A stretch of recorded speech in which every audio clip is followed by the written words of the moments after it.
There's such a huge difference in our confidence levels when we're in familiar environments, when we're surrounded with people we know, whereas when we're in a new setting with complete strangers, our confidence takes a drastic hit. I remember my school finally going back to in-person sessions, and I had a whole year online, so I was super excited to go back in person, ready to mingle, meet new people. But the first day walking into that big lecture hall, I felt like all the students' eyes were kind of just staring at me and just beaming on me. The amount of pressure and anxiety I felt was really overbearing, and I just kind of shut down and I didn't even want to talk to anybody. But I didn't want that to continue, so I created a game plan that would prevent this from happening. So for my next class, I entered the room, and my first thing that I tried to do was to find somebody I already know. I'm taking away some unfamiliarness in the environment, and I'm meeting somebody I already know, catching up, starting a quick conversation that doesn't require a lot of effort, but it gets me going, it gets my social juices flowing, and my nervousness kind of dwindles down.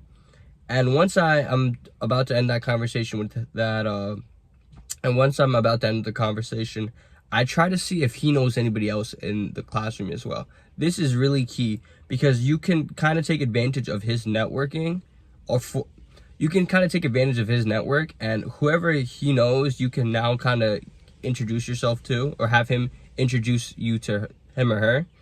And once you do that, it's kind of just like a chain reaction. It's like, you remember that family tree we had to draw growing up in like kindergarten, where you have one person and they kind of branch out to a bunch of different people? This is what you're gonna do now. You're gonna follow his branches and kind of shake hands and mingle and establish a connection with those people. And you kind of now have a group in this class already. You can easily start a group chat, and every time you enter the room, you're gonna have a group of people to talk to. Ideally, you want 4 to 6. I feel like any less doesn't make it feel big enough, and any more than that just makes it too complicated to kind of stay on top of things. And there's always gonna be that one person that doesn't talk now because there's too many people in the group. But 4 to 6 is really ideal.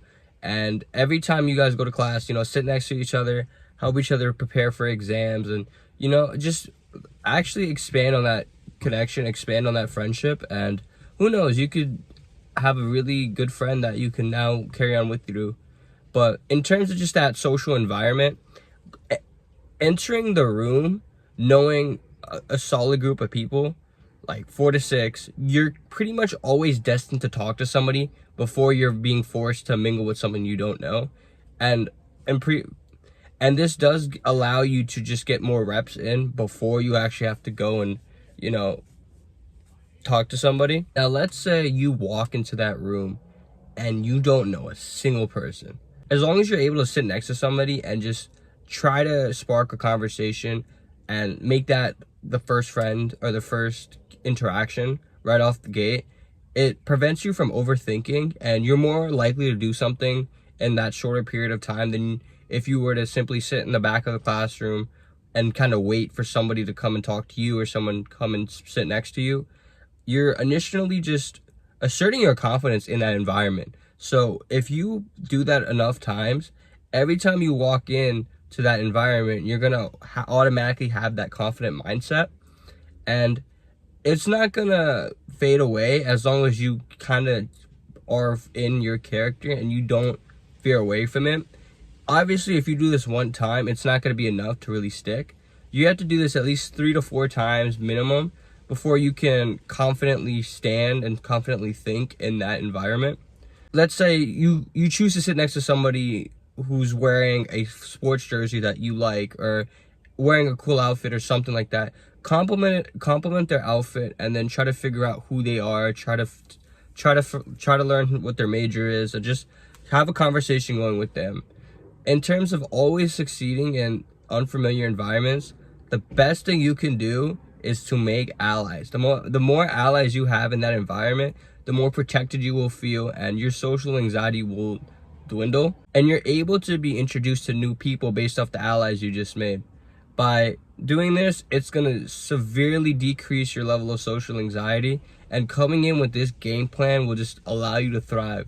Not doing this is just going to increase your social anxiety. It's going to be very difficult for you to feel confident in new situations and new environments. But always start off with talking to different people and creating allies. I've personally found that once I get to 3 to 4 different allies that I've made, I have pretty much zero social anxiety left in the tank. And I'm able to just talk to anybody now. I can talk to somebody I find attractive. I can talk to the teacher. I can talk to some kid and see if he got the same answers as me. It's just a lot easier to function in this environment. Implement this strategy in all of your college classes, and I promise you, it's going to destroy your social anxiety. You will never feel awkward or alone or nervous in any of the rooms that you're in.